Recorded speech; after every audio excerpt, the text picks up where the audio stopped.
இரண்டாம் கட்ட மக்களவைத் தேர்தலுக்கான பரப்புரை இன்று மாலையோடு ஓய்வடைகிறது. 13 மாநிலங்களில் உள்ள 89 தொகுதிகளுக்கு நாளை மறுநாள் வாக்குப்பதிவு நடைபெறுகிறது. 7 கட்டமாக நடைபெறும் நாடாளுமன்ற மக்களவைத் தேர்தலின் முதற்கட்ட வாக்குப்பதிவு கடந்த 19ஆம் தேதி நடைபெற்றது. முதல் கட்டத்தில் தமிழ்நாட்டின் 39 தொகுதிகள் உட்பட 102 தொகுதிகளில் தேர்தல் நடைபெற்றது. இதனைத் தொடர்ந்து 13 மாநிலங்களில் உள்ள 89 தொகுதிகளுக்கு நாளை மறுதினம் வாக்குப்பதிவு நடைபெறுகிறது.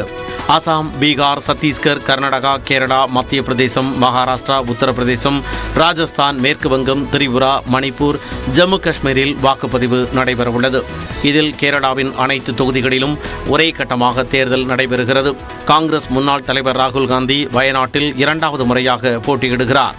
அவரை எதிர்த்து இந்திய கம்யூனிஸ்ட் கட்சியின் பொதுச் செயலாளர் டி ராஜாவின் மனைவி ஆனி ராஜா, பாஜகவின் மாநில தலைவர் கே சுரேந்திரன் உள்ளிட்டோர் களம் காண்கின்றனர். திருவனந்தபுரத்தில் முன்னாள் மத்திய அமைச்சர் சசி தரூர் காங்கிரஸ் சார்பிலும், மத்திய அமைச்சர் ராஜீவ் சந்திரசேகர் பாஜக சார்பிலும் போட்டியிடுகின்றனர். திருச்சூர் தொகுதியில் நடிகர் சுரேஷ் கோபி களமிறக்கப்பட்டுள்ளார். அவருக்கு எதிராக காங்கிரசின் கே முரளிதரனும், சிபிஎம் சார்பில் வி.எஸ். சுனில்குமாரும் போட்டியிடுகின்றனர். 28 தொகுதிகளை கொண்ட கர்நாடகாவின் 14 தொகுதிகளில் வாக்குப்பதிவு நடைபெறவுள்ளது. பெங்களூரு ரூரல், பெங்களூர் வடக்கு, பெங்களூர் சென்ட்ரல், பெங்களூரு தெற்கு, ஹாசன், மாண்டியா மற்றும் மைசூர் ஆகிய இடங்களில் கடுமையான போட்டி நிலவுகிறது.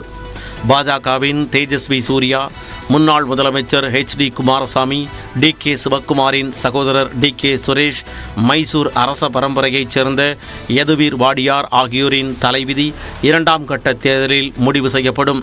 இதேபோல் ராஜஸ்தானில் மீதமுள்ள 12 இடங்களுக்கு தேர்தல் நடைபெறுகிறது. மத்திய அமைச்சர் கஜேந்திர சிங் ஷெகாவத் ஜோத்பூரில் போட்டியிடுகிறார். காங்கிரஸ் மூத்த தலைவர் அசோக் கெலாட்டின் மகன் வைபவ் கெலாட் ஜலோரிலும், மக்களவை சபாநாயகர் ஓம் பிர்லா கோட்டாவிலும் களம் காண்கின்றனர். மகாராஷ்டிராவை பொறுத்தவரை அங்கு 8 இடங்களுக்கு தேர்தல் நடக்கிறது. கடந்த முறை சுயேட்சையாக போட்டியிட்ட நடிகை நவ்னீத் ராணா அமராவதி தொகுதியில் பாஜக வேட்பாளராக போட்டியிடுகிறார். மகாராஷ்டிராவைப் போலவே உத்தரப்பிரதேசத்திலும் 8 தொகுதிகளில் வாக்குப்பதிவு நடக்கிறது. நடிகை ஹேமமாலினி மதுரா தொகுதியில் களம் காண்கிறார். மேற்கு வங்கத்தில் டார்ஜிலிங், பாலூர்காட், ராய்கஞ்ச் ஆகிய 3 தொகுதிகளில் வாக்குப்பதிவு நடைபெறுகிறது. பாலூர்காட்டில் பாஜகவின் மாநில தலைவர் சுகந்தா மஜும்தார் திரிணாமுல் காங்கிரஸ் கட்சியின் பிப்லப் மித்ராவை எதிர்கொள்கிறார். டார்ஜிலிங்கில் ராஜு பிஸ்டா மற்றும் திரிணாமுல் காங்கிரசின் கோபால் வர்மா இடையே இருமுனை போட்டி நிலவுகிறது.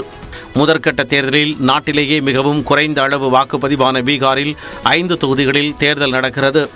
அங்கு பாஜகவை எதிர்த்து காங்கிரஸ் மற்றும் RJD கட்சிகள் கூட்டணி அமைத்துள்ளன. பூர்ணியாவில் காங்கிரஸ் தலைவர் பப்பு யாதவ் பாஜகவின் பீமா பாரதியை எதிர்த்து போட்டியிடுகிறார். அசாமின் 5 தொகுதிகளும் சத்தீஸ்கரின் 3 தொகுதிகளும் வாக்குப்பதிவுக்கு தயாராகி வருகின்றன.